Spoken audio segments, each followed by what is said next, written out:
com A, 10 a esperação. Às vezes eu fico pensando, as pessoas ficam falando para a gente do seu sofrimento. Aí, diante de cada uma delas, eu digo, eu não tenho nenhum problema. Diante de tantos que a gente escuta, né? Quantos corações se transformam em poços envenenados de ódio e amargura, porque pequenos sofrimentos lhe invadiram o círculo pessoal? Não são poucos os que batem à porta da desilusão, da descrença, da desconfiança ou da revolta, injustificáveis em razão de alguns caprichos desatendidos. A gente temos que ter muita fé, é no Pai Criador que nos criou, e Ele nos dá força para passar todas as barreiras. Seria inútil sofrer com a volúpia de estender o sofrimento aos outros? Não será agravar a dívida o ato de agressão ao credor somente porque resolveu ele chamar-nos a contas? Raros homens aprendem a encontrar o proveito das tribulações. A maioria menospreza a oportunidade de edificação e, sobretudo, agrava os próprios débitos, confundindo o próximo e precipitando companheiros em zonas perturbadoras do caminho evolutivo.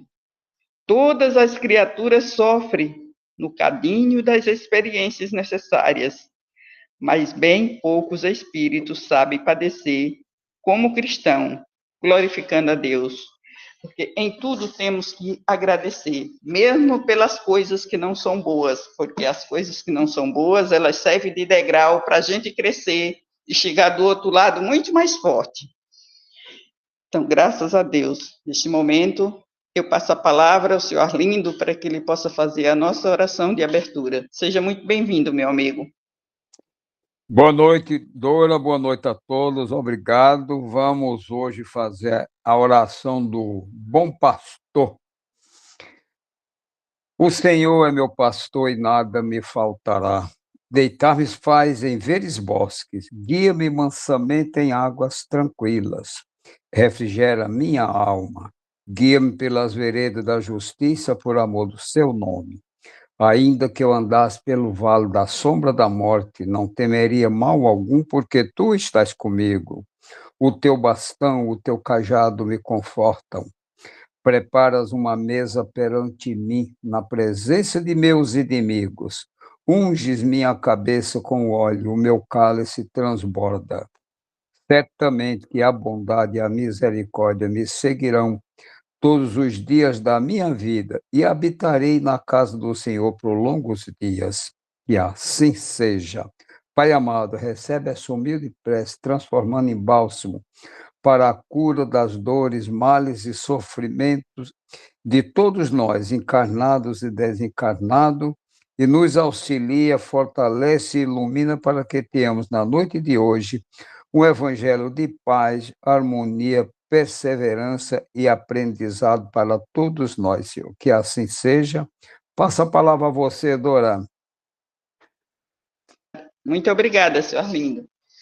Neste momento, eu peço a permissão do nosso Pai Celestial, nosso Mestre amado Jesus, nossa Mãe Maria Santíssima, Dr. Bezerra de Menezes, João Cecílio da Costa e todas as suas legiões de trabalhadores da luz, principalmente aqueles que nos dão sustentação, para passar a palavra à nossa querida Margot, para a leitura e explanação do nosso Evangelho da noite de hoje. Seja muito bem-vinda, minha querida. Margot já tinha sido acionada? Oi? Margot já tinha sido acionada? Fui ontem. Ah, bem-vinda disse ontem, foi? Não, foi Dora. Tudo bem. Quer falar? Pode falar. Tá contigo, a Glaci. Eu falando com o telefone, com o microfone dele ligado. Pode fazer, era bem-vinda, mas pode fazer. Vamos lá.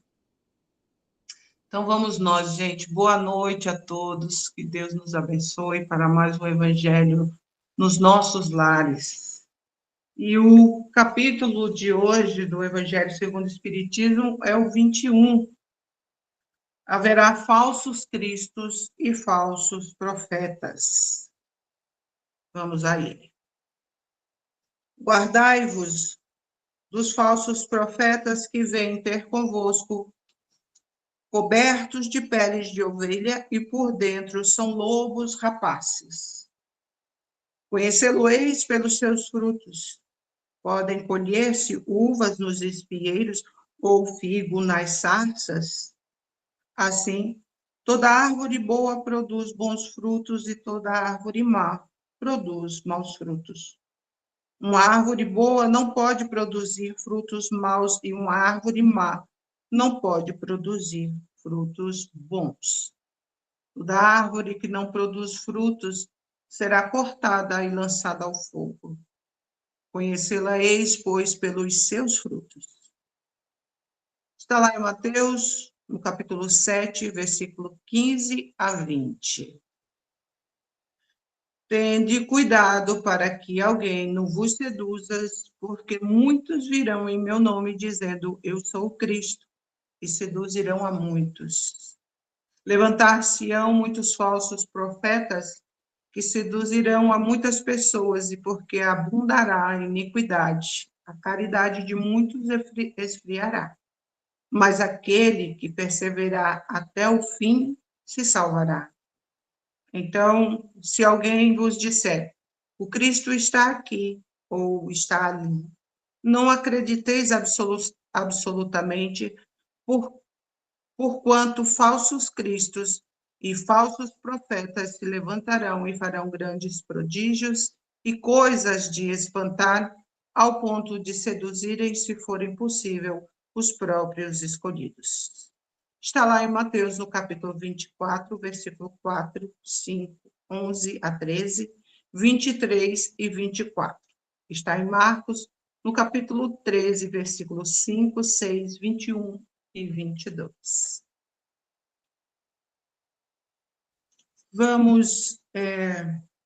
Eu vou trazer uma história que aconteceu alguns anos atrás, em Pernambuco, na cidade do Recife, onde um senhor, numa casa espírita, ela tinha uma frequência muito grande, né, de assistidos, e chegou aos ouvidos da Federação Espírita de Pernambuco que Jesus estava incorporando no médium e dando mensagens, né, psicofônicas.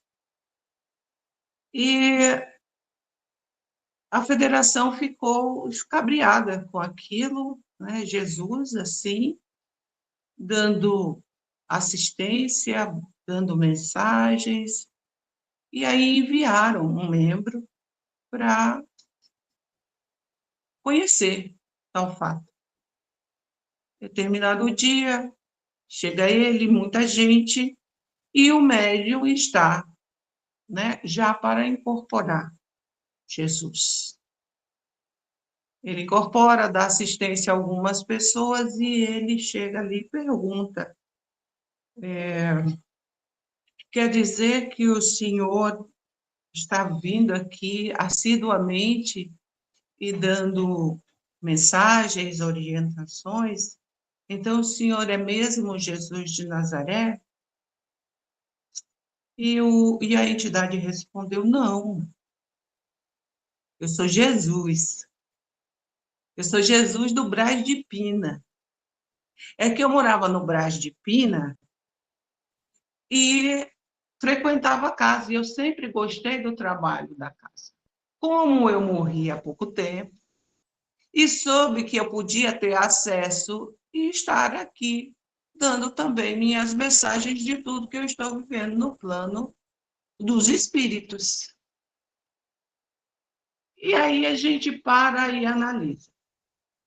Uma casa onde tem um nome, né?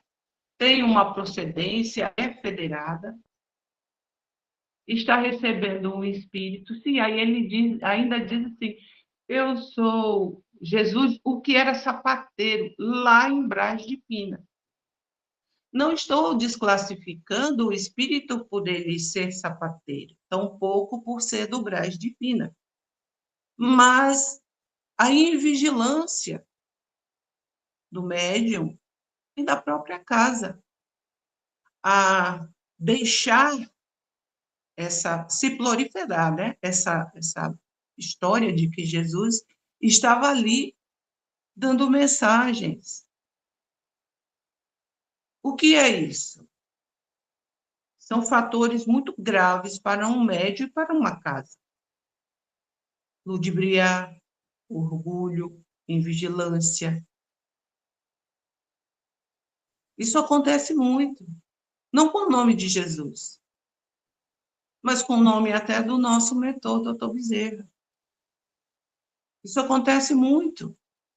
Usando, agora, quantos não usaram o nome de Chico? E ainda usam. O que ele nos traz nessa questão dos falsos profetas e dos falsos cristos é a nossa vigilância. Chama a atenção para nós. Nós precisamos nos conhecer. Nós precisamos saber de todo o nosso trabalho dentro de um centro espírita, estudar. Os médios não querem estudar. Os médios querem ser intermediários. Eles querem estar recebendo espíritos ilustres, mas, como não têm estudo, não conhecem a si e sua mediunidade, acabam fazendo bobagens. Aqui em Natal está acontecendo uma coisa bem desagradável sobre essa semana. Não conheço o centro, não conheço os médicos, não conheço. Mas existe uma médium na qual ela está recebendo um determinado espírito.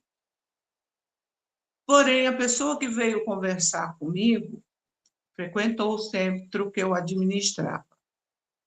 E está havendo uma troca de favores, de moedas, em que se atende e se dá assistência melhor para aqueles que têm um pouquinho a mais para dar.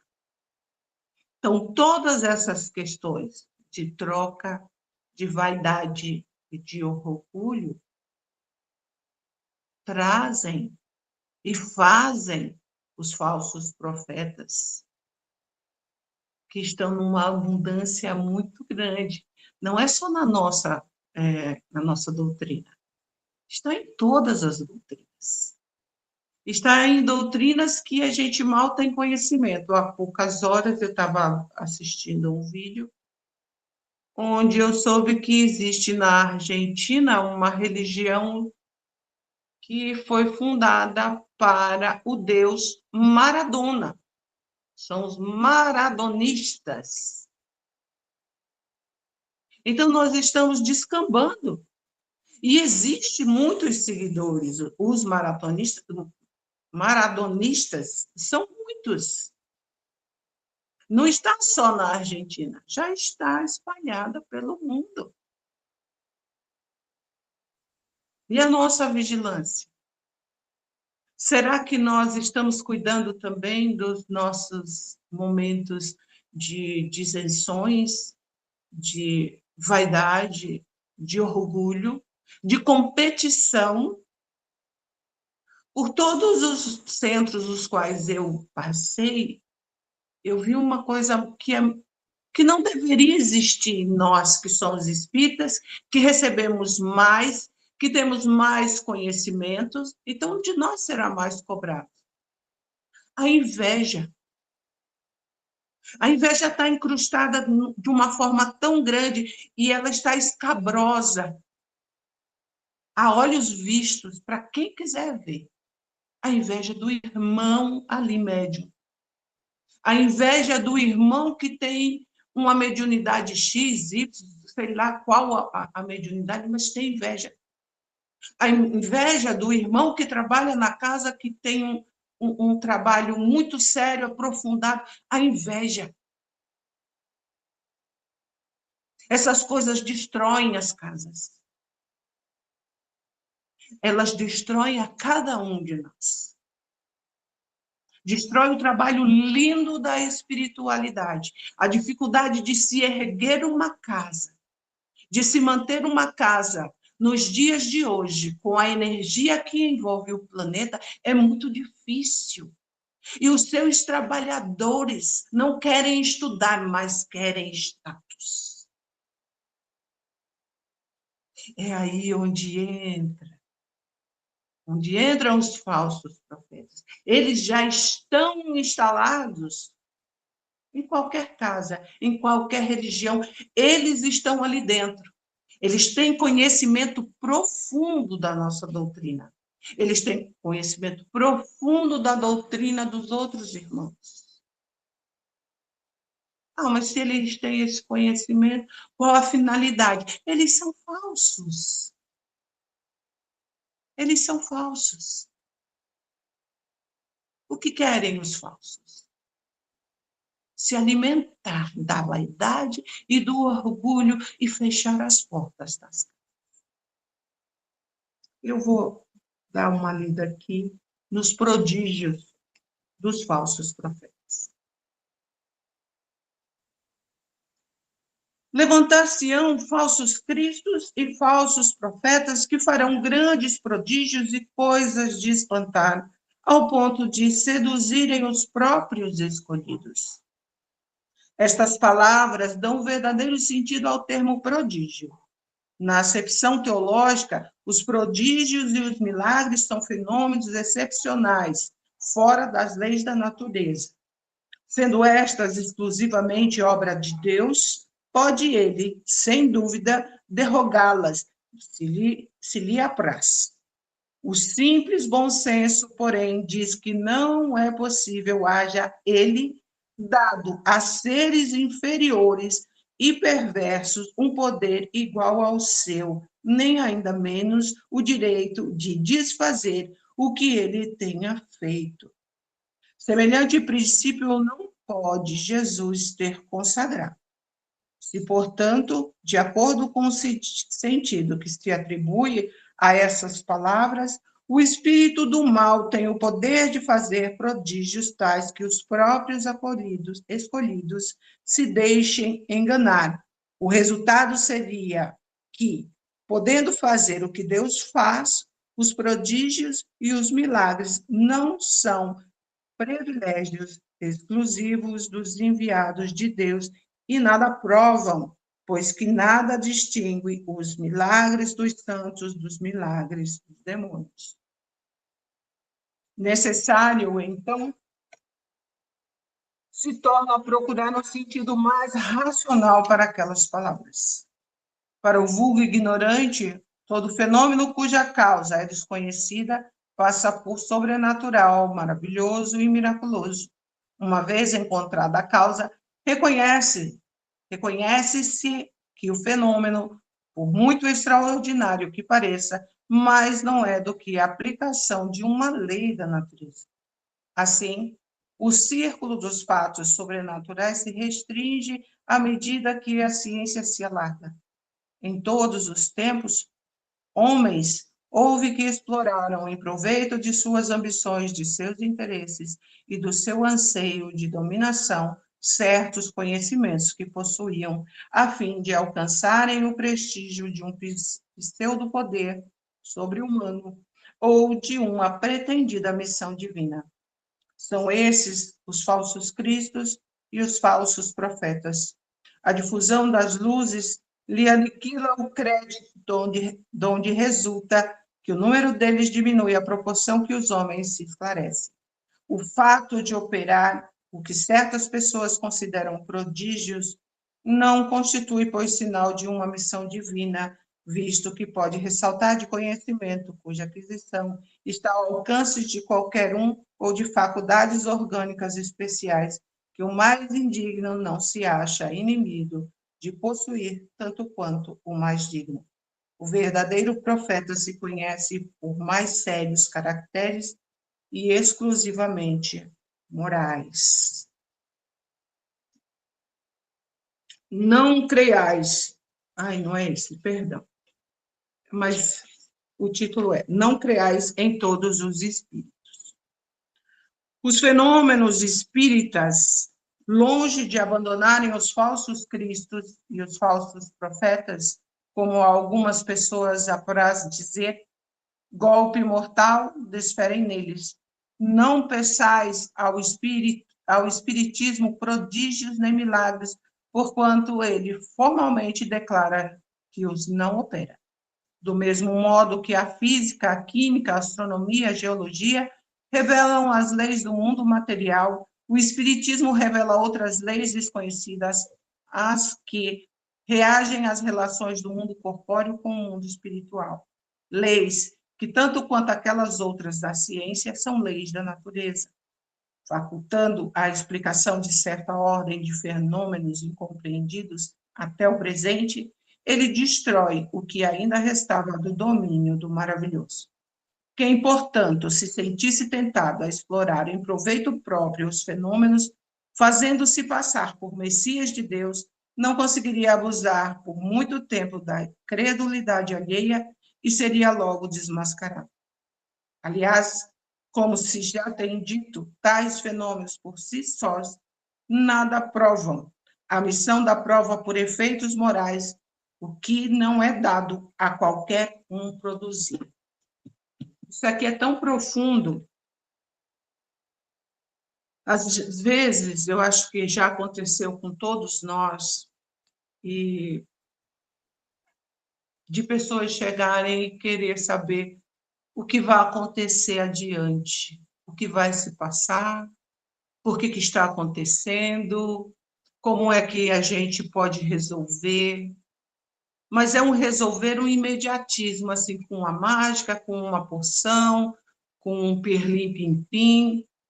E os espíritas sérios, eles não se submetem a essas coisas. A gente, quando quer ajudar, a gente ajuda lá do coração. Vem lá da nossa alma, porque vem com o amor. Então, a gente orienta, a gente caminha para uma casa espírita, a gente orienta para os passos, para o estudo. Não, mas a pessoa fica insistindo. Eu estou falando que isso aconteceu muitas vezes comigo. Não, mas você pode me dizer. Como é que eu posso dizer se a própria espiritualidade de luz não diz? Como é que eu vou estar diante de um espírito de luz e começar a questionar de coisas que o meu livre-arbítrio tem que resolver? Porque se a espiritualidade maior trouxesse tudo para mim mastigado, eu não ia precisar reencarnar. Já começa por aí. Olha, está aqui, você precisa fazer. Então não vou encarnar, vou fazer isso espiritualmente.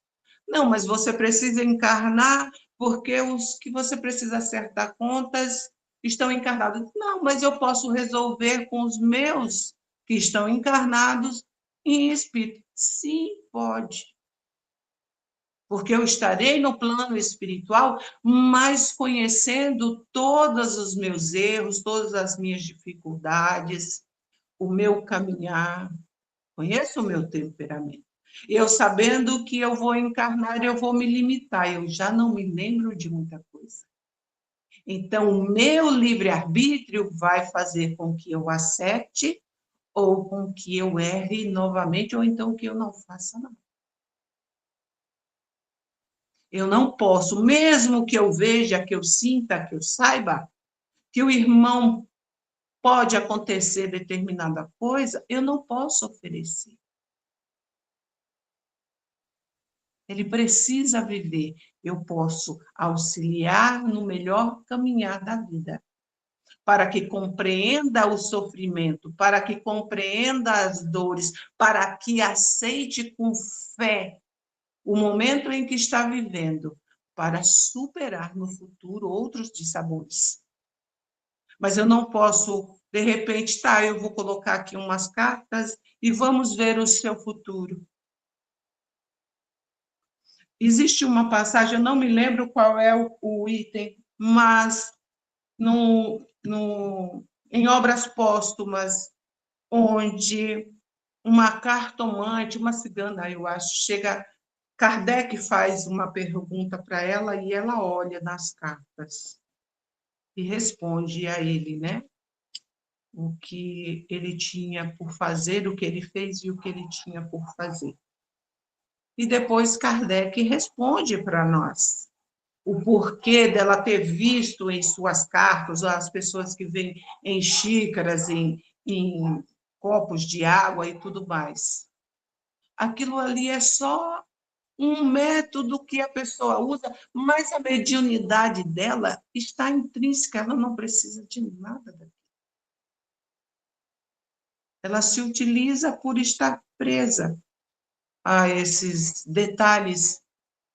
Se nós pegarmos uma cigana, tirarmos dela as cartas, tirarmos a água, ou sei lá o que ela usa, e colocá-la como qualquer médium de nós para conversar, ela incorporada, ela vai trabalhar do mesmo jeito que qualquer um de nós. Vai incorporar, vai receber mensagem ou vai fazer até uma psicografia. Trazendo esse assunto de falsos cristos e falsos profetas, a gente precisa se alertar muito por causa desses envolvimentos que estão acontecendo, esses assédios tão profundos que estão acontecendo nas casas espíritas. Não só nas casas espíritas, mas conosco. É tanta gente querendo se aproximar para retirar alguma coisa e na oferta. Algumas pessoas sabem que eu estou fazendo aí uma rifa e me ofertaram esses dias. Margot, veja para mim como ficaria determinada obra que eu tenho que realizar. Eu juro, se concretizar, eu lhe dou 2 geladeiras. Eu disse, ô amigo, você vai ficar com suas geladeiras. Porque eu não sei o que vai acontecer nesse processo que você vai enfrentar. Não, mulher, veja aí para nós. Então, por mais amigo que seja, por mais irmão que seja, nós precisamos estar vigiando. Porque nós trabalhamos para Jesus, nós não trabalhamos para a família nem para os amigos. Nós trabalhamos para que a nossa mediunidade seja elevada a cada dia no caminho da verdade e da vida. Não no caminho em que nós precisamos trilhar aqui na Terra. Nós temos que saber diferenciar o reino do mundo e o reino de Deus. O reino do mundo me oferta todas as coisas do mundo. É esse o que eu quero? Não, eu estou no mundo para vivenciar as coisas do mundo com sabedoria, com dignidade e hombridade. Mas o que eu quero é o mundo, é o reino de Deus. E esse daí eu preciso trabalhar dobrado. Eu tenho que trabalhar com o corpo e com o espírito. Os assédios são muitos. As ciladas são muitas. Mas a vigilância precisa ser maior. Eu vou ler aqui o último, porque só tenho 5 minutos. É um assunto tão rico, porque se a gente pudesse, ia falar uns 3 evangelhos. Jeremias e os falsos profetas. Eis o que diz o Senhor dos Exércitos. Não escuteis as palavras dos profetas que vos profetizam e vos enganam. Eles publicam as visões de seus corações e não o que aprenderam da boca do Senhor. Dizem, aos que de mim blasfemam. O Senhor o disse: tereis paz, e a todos os que andam na corrupção de seus corações. Nenhum mal vos acontecerá. Mas qual dentre eles assistiu o conselho de Deus? Qual o que viu e escutou o que ele disse? Eu não enviara esses profetas, eles corriam por si mesmos. Eu absolutamente não lhes falava. Eles profetizavam de suas cabeças. Eu ouvi o que disseram esses profetas que profetizavam a mentira em meu nome, dizendo: sonhei, sonhei. Até quando essa imaginação estará no coração dos que profetizam a mentira e cujas profecias não são senão as seduções dos corações deles? Se, pois, este povo, ou um profeta, ou um sacerdote vos interrogar e disser: qual o fardo do Senhor? Dizer-lhe-eis: vós mesmos sois o fardo, e eu vos lançarei bem longe de mim, diz o Senhor. Está lá em Jeremias, no capítulo 23, versículos 16 a 18, 21, 25, 26 e 33. Refletindo sobre o que Jeremias disse aqui, né, nessas palavras: qual o fardo do Senhor? Dizer-lhe-eis: vós mesmos sois o fardo, eu vos lançarei bem longe de mim, diz o Senhor. Essas palavras, por que que essas pessoas são o fardo? Porque os falsos profetas, os falsos cristos, são fardos, porque ele tira aqueles menos avisados do caminho do Cristo. Nós estamos vendo situações onde pessoas transformaram as palavras de Jesus em bênçãos materiais. Venha a Deus seu dízimo, pague a Deus. Você precisa. Eu ouvi uma frase semana passada tenebrosa. Deus precisa que você dê toda a sua riqueza, tudo o que você tem. Então, os menos avisados, por suas fraquezas ou por suas ignorâncias, infelizmente, se atiram no desespero de conquistar o reino à custa do dinheiro de encarnados. Vai comprar um terreno no céu, quero um terreno em determinada parte do céu, nas nuvens mais altas, nas nuvens mais azuis. Aliás, não tem nuvem azul, né? Nas nuvens mais brancas. É tanto para um, é tanto para outro. Se você não der tanto, as bênçãos de Deus não caem mais sobre você. E a gente precisa ter muito tato para poder acolher essas pessoas quando chegam até nós e elucidá-las. Mas para isso a gente precisa conhecer de verdade o que Jesus quer de cada um de nós. A gente não pode deixar mais para depois. Nós não temos mais tempo. É agora. É já. Estamos aí, como eu gosto de dizer, com a mão na porta, na maçaneta de um mundo de regeneração, dessa transformação do nosso mundo para um mundo melhor. E aqueles que tiverem pedindo por socorro, por perdão, por auxílio, nós temos essa obrigação de acolher, independente de quem seja. Mas nós precisamos conhecer profundamente o que Jesus quer de nós. Porque a gente lê, frequenta um estudo, mas não aplicamos a nós. Se nós não aplicarmos, estaremos fadados aos mesmos erros. É isso, meus irmãos. Agradecendo por essa leitura desse evangelho tão maravilhoso, tão magnífico, que possa nos fortalecer a cada dia mais em nosso Senhor Jesus, em seus ensinamentos, e que nós não só ouçamos, mas que nós coloquemos em prática diariamente o amor, o perdão, a caridade, a benevolência, buscando lá no fundo de nossas almas a essência de Deus que habita em cada um e trazer para fora com brandura, doçura, com muita misericórdia por nós e por cada um que vive conosco, encarnado e desencarnado. E assim eu agradeço e peço que cada um de nós nos unamos nessa prece, a mais gentil, a mais pura de todas as mulheres que já tiveram nesse planeta Terra.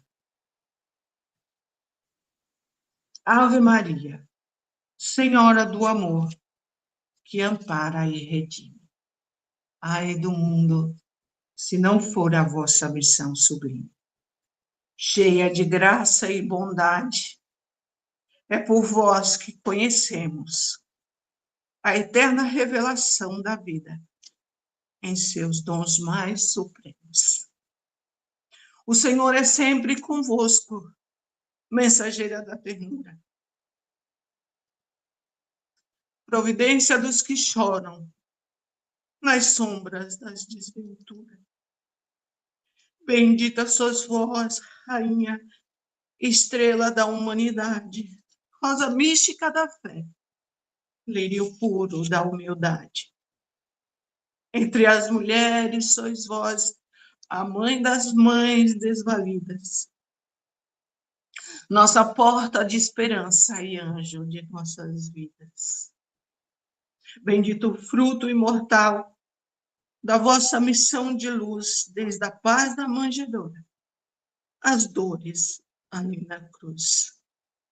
Assim seja para sempre, ó divina, refúgio dos que padecem das dores da dor.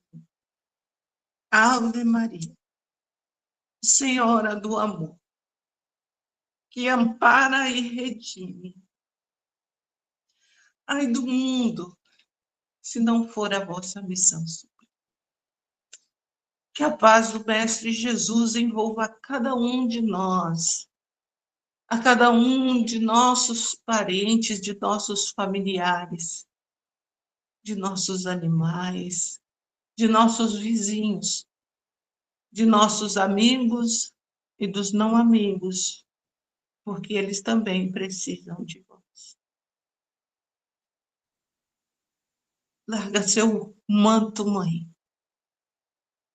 por todo este país, libertando-nos do mal, do ódio, da vingança, da soberba, da ignorância, da estupidez, e estende por todo o planeta o teu amor, arrastando de toda a terra a maldade e a crueldade de encarnados e desencarnados. Que assim seja, graças a Deus. É contigo, minha irmã Dora. Gratidão.